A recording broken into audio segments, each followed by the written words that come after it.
Hey guys, welcome back to my channel. My name's DJ for those of you that are new.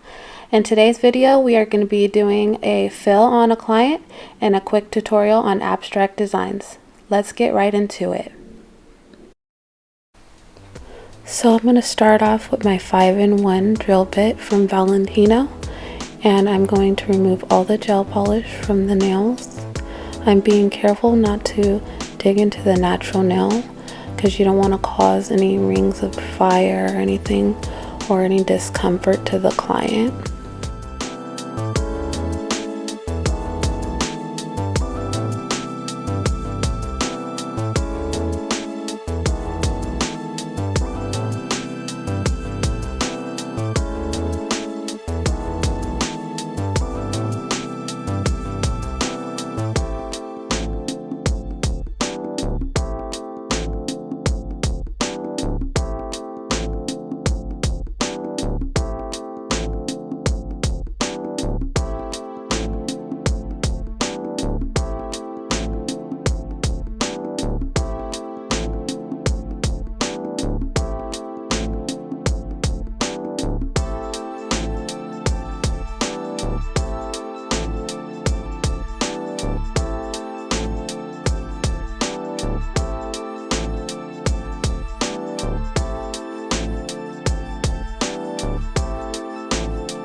So you'll notice that these two middle nails are a little bit lifted. She got caught in something, so I'm going to carefully file it down where the discolored part of the acrylic is. I want to make sure that I remove all the lifted area so that there will not be any air bubbles when I lay the acrylic when it comes to filling the nail. And most importantly, we don't want to get any bacteria trapped inside of the nail under the acrylic. That would not be a good thing for the client or for you.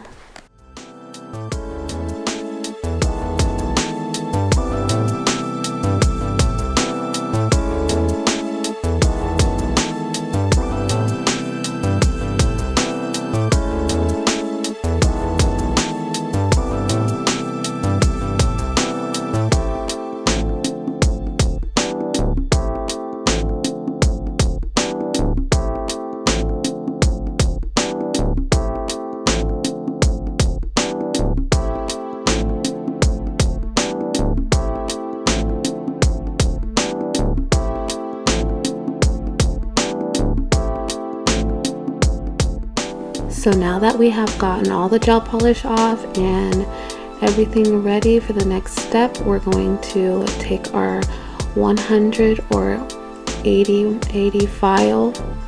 I personally like the 80-100, gives you a little bit of versatility. I use the softer, finer side for the side walls and the coarser side for my edges so that I can get that nice, clean, crisp look. I'm going to be doing a slight narrow squared. This is a particular favorite of my clients. I'm going to make sure that I always keep my file nice and straight to ensure that I keep the shape of the client's nail. Now another tip I would say is to make sure that you're always turning your client's hands toward them for your view and the client's view, because you want to make sure that it's looking nice and crisp and even and straight in both your view and the client's view. It's very important. This is how a lot of people make mistakes and end up with a crooked nail and it going off to a whole nother area, which we don't want, of course. So here we're going to start pushing back the cuticles with my cuticle pusher, and nice and gently you want to keep the cuticle pusher pretty even to the nail and finger. You don't want to cut into the side of the client's fingers. It will be a little bit uncomfortable for them, which we don't want. Then I'm going to take my cuticle bit here and go and get into all the edges of the nail, get all that dead cuticle and skin off the nail bed to ensure that I won't get any lifting or ragged edges. We want everything to be nice and smooth.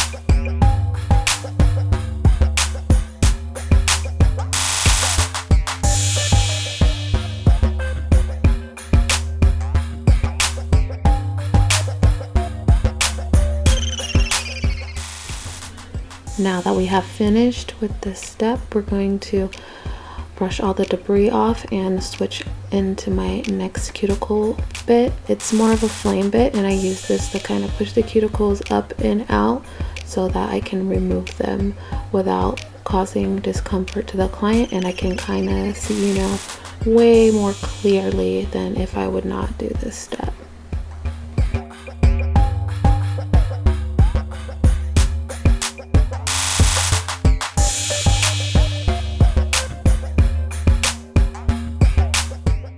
So here I'm going to switch my drill back to forward direction.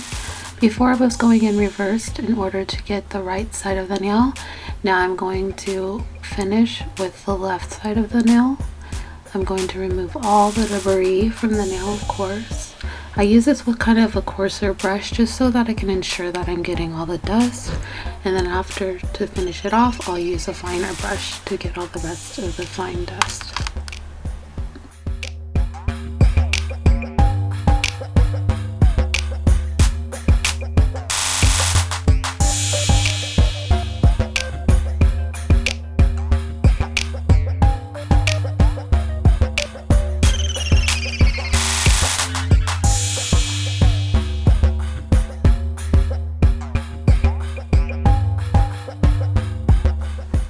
Now taking my medium grit sanding band, I am going to remove all the shine from the natural nail and the acrylic to ensure that the acrylic adheres to the nail.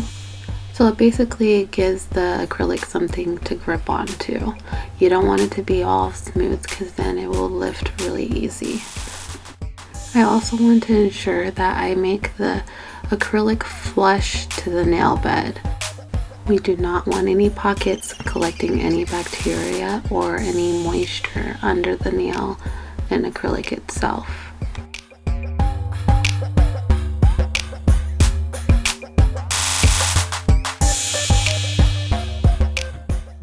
I also like to take my sanding band and kind of just file the ends of the nails to kind of give it a little bit of that crisp look so that my shape stays intact.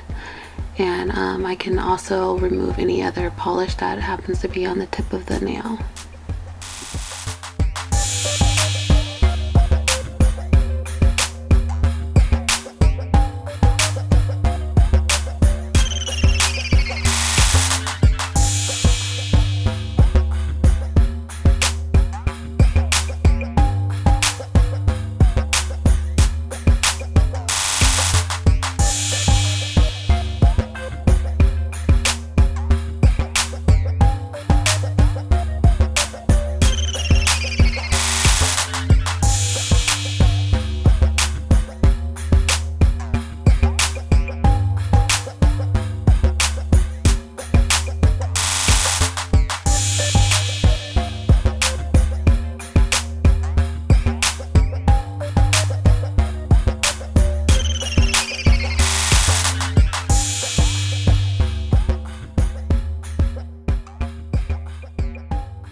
So here I'm just going to take my cuticle scissors and I'm going to nip away all the extra cuticle that we had lifted off of the skin prior with the cuticle bits.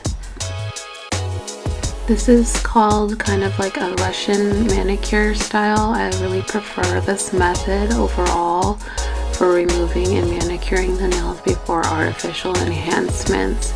It's definitely so much better than what normally people would do, which is the bare minimum. I really want to ensure that my clients' nails are going to be intact and clean, and you don't want them to look all grown out 2 days after you've got them done. So now when I lay my acrylic, I can ensure that I can put it very close to the cuticle so that you can barely even tell where the artificial enhancement starts from the nail.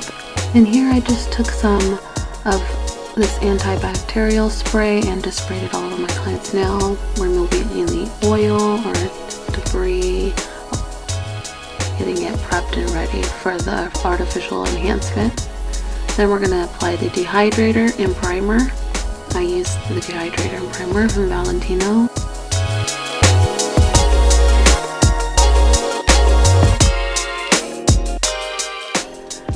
Now that we've got all the nails dehydrated and primed, ready to go, I'm going to start applying my acrylic.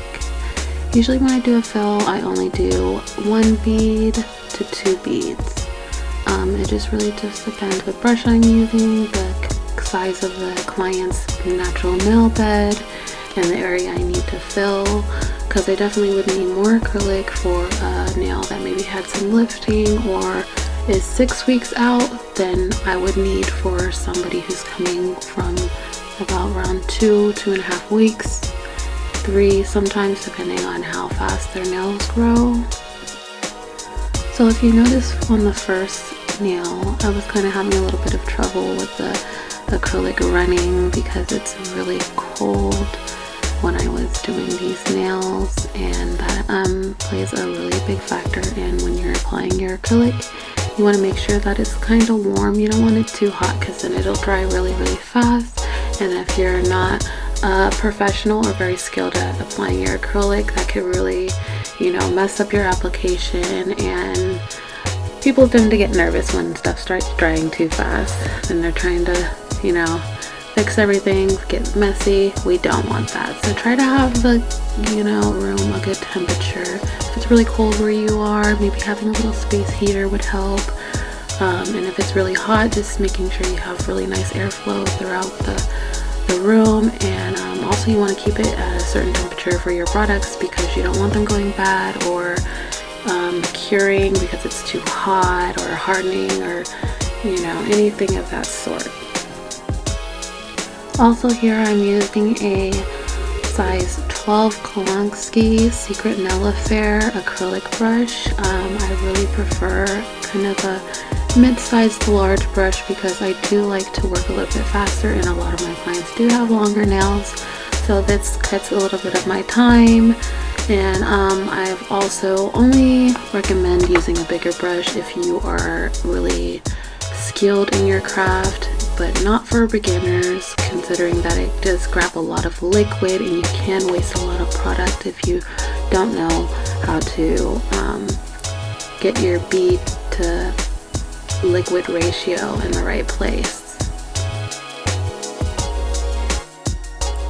You want to always make sure that when you're applying the acrylic to the cuticle area, to make sure that you keep an eye on your sidewalls and the top of your cuticle, so to ensure that the acrylic is not running into the cuticle area. You do not want that. That can cause lifting and just extra work for you in the end. And we want to have quality, and we want to think smarter, not harder.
Now her nails are all nice and dry.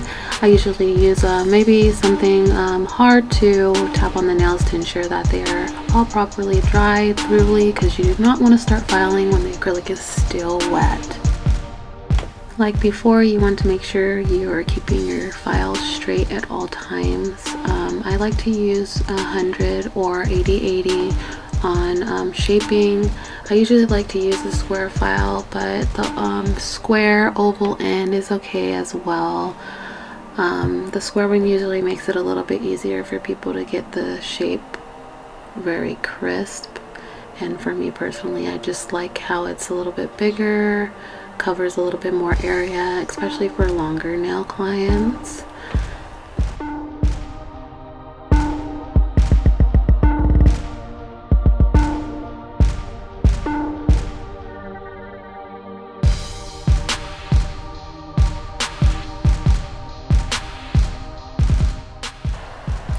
Now I'm going to take another 5-in-1 nail bit, and this one is the more medium to fine. I like to use this around the cuticle area and to also kind of just like even out the acrylic.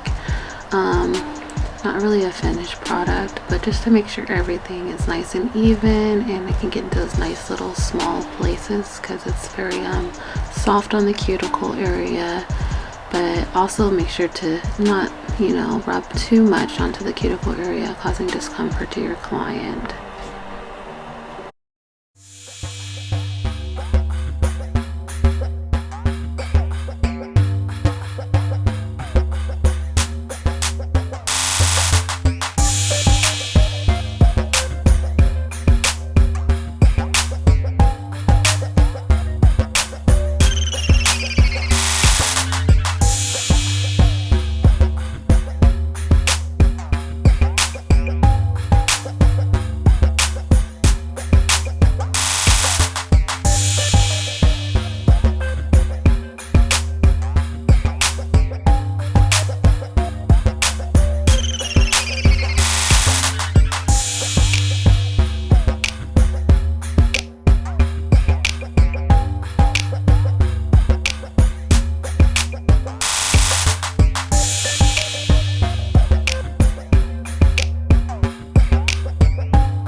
Now that we're done filing, I'm gonna brush all the debris off, make sure I get everything off of there.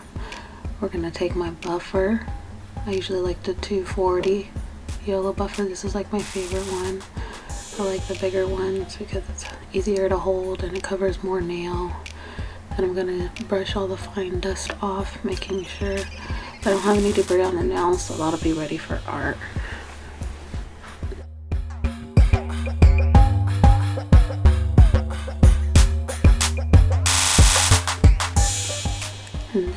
have it.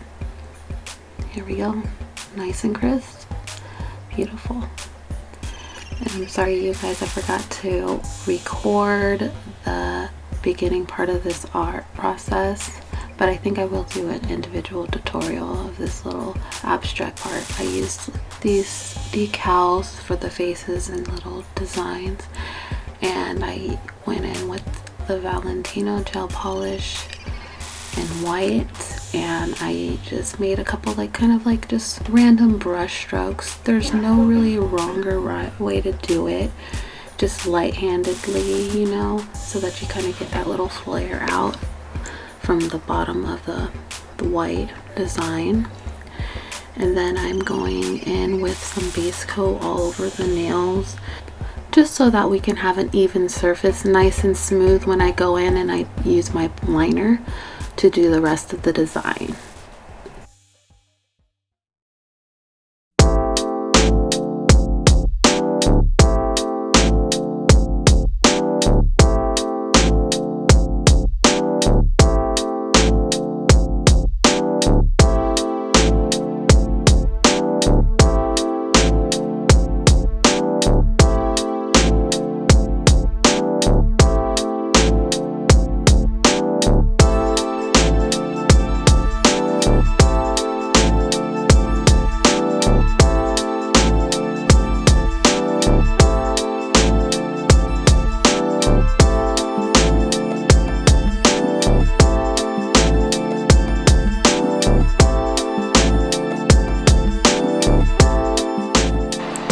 Now I'm gonna go in with my Hella Cute liner brush. Now I'm not doing this in any particular way. I'm just going with what goes with the finger, with the art. I'm just kind of trying to put in some background music, as you might say. There's no uniform way to do this. You want it to be as random as possible. I feel like it looks better this way.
I'm gonna go in with some gold flakes to kind of give a little flair, you know, make it nice and tasty.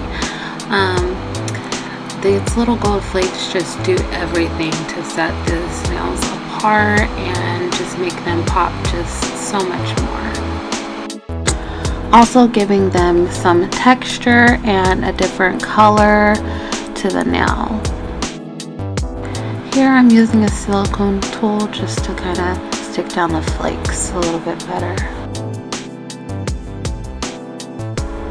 Now that we have finished our design, I'm going to top coat it with a diamond steel top coat from a Galore company. It's a favorite brand of mine. Their diamond steel top coat is to die for.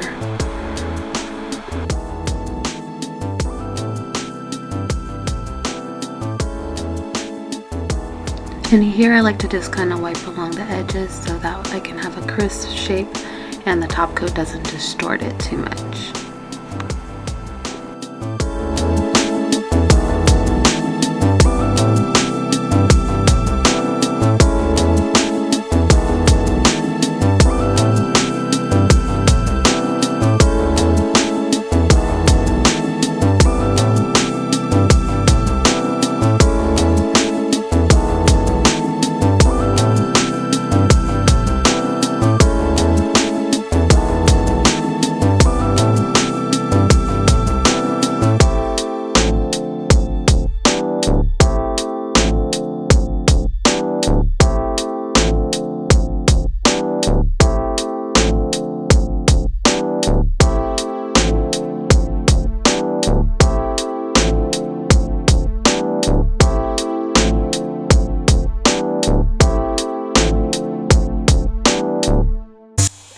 And there you have it, the finished product. Thanks for watching, guys, and don't forget to subscribe. See you next time.